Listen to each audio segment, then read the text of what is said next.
Everyone just say your first and your last name. I'm Gordon Yoder. Ann Yoder. Salun. Valerie Thị Yết. We came here in 1976, and we very quickly found this church and joined the church. That summer, it was July, and they had just welcomed 3 full-time pastors. And they had 3 worship services and a very active Sunday school and youth and adult classes. And I thought, that will be the church for me because they have plenty of workers and I won't have to do anything. I wanted a little break from church work. We visited on a Sunday, and on a Monday, the associate pastor called on us and asked me if I would teach Sunday school. So it wasn't long till I was involved in the children's program, and then from there went to the missions area, and that was the story of how I became involved with them. I like the church very much, you know. I came United States like in 1980, you know. The church sponsored me. We were refugees, and then I, sponsored by the church here, and then we came here, and I like the church because all the members of the church here, they love our family so much. I love this church so much.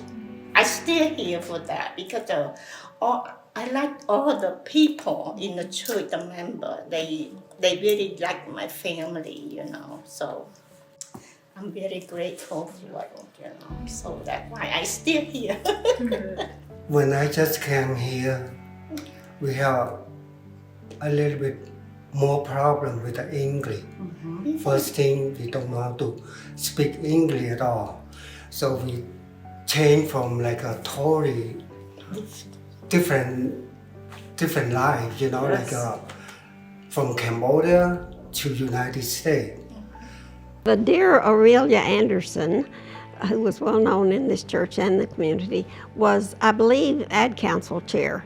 And she called me and said, we're looking for people to serve on this refugee resettlement committee. Would you like to be one of the members of the committee? And I said, oh no, I can't do that. I don't speak Cambodian. And of course she laughed, and because none of us did. And so I agreed to be on the committee. But for some reason, Alberta Slauson and I ended up taking over a big part of the responsibility. But we had a huge group of people who were willing to help. We had gifts to help take care of all their expenses. We had people that helped in so many ways. And on through the years, they required less and less help. But we've stayed really close, and they were always close to Ray and Alberta and loved them dearly. Ray and Alberta are gone now. But it's a very close relationship we have now. We only agreed to take one family, as it turned out, Vanry and Kim Sien and their daughter, plus Vanry's parents and her 2 brothers came that first time in 1980, and right away they started to tell us, we still have family in the camp, and can you sponsor them? So in 81, Vanry's sister and her family came, and T and Kim. And we didn't know it at the time, but Kim and the sister were pregnant. And so we had 2 new babies within the year. I escaped to go to Thailand 2 times. The first time, I go to, I say Nong Chan, like camp for the refugee. In the morning, the Thai soldier, they say, go. They take the gun, they push all the refugee out from the camp. We stay in Nong Chan, but then later, like he said, the Thai government returned us back to Cambodia. Returned by the mountain. We went by Cambodia one more time and we find out that the American, like the United States have built the refugee camp in Thailand, and they have Red Cross or whatever going to help the refugee.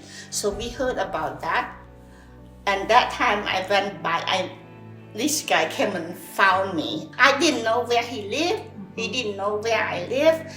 One day, I went to the market to find food, just selling just something, because at that time out of the communist already, I have no hair, nothing. I like a golden right now, so, and he come and said, hey, he know me right away. Wow. He know me right away, so I said, okay, now you go live with me. And then we all together decide to escape, all of us try to escape. Yeah, my family. All the whole big family, with his family, brothers, sisters, all come together, the whole group. But you know what? You think you're going to go, you might die along the way, but you have to make decision. Yes. We had to go. I had to go, the whole family, and just walk. No water, no nothing. You have to find water, and the bomb. Ooh, boom, boom, boom, boom. The bombing behind all back, like every day, step. He carried my father. He carried his brother, and then we got to the camp. Nó sẽ cái Thailand, Khao camp, yeah. It's a big camp. Yeah, big It's camp. they host about 50,000 refugees. Because they have many countries, not just United States. They have France, they have Canada, in everywhere to sponsor you. But for me, I say, okay, I go to United States because his father in United States. And his father at that time, he tried to sponsor a lot of people. Because he cannot support, no income enough for that. Then they looking for the church, I think, at that time. That's why I got to the First United Nations to sponsor us. I remember the night at Ad Council meeting, and Ray Slauson stood up and talked about it. He gave this little talk about how we have so much and they have nothing, and we can help them. And people didn't, no one objected to it.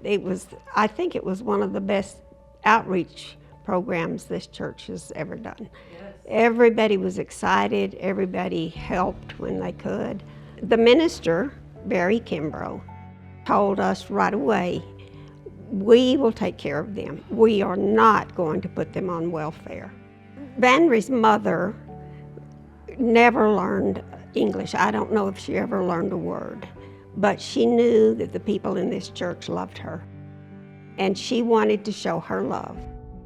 So when she didn't have much money, just what the kids shared with her, and she would come to me occasionally with a wad of bills and say, take this and buy something for the church.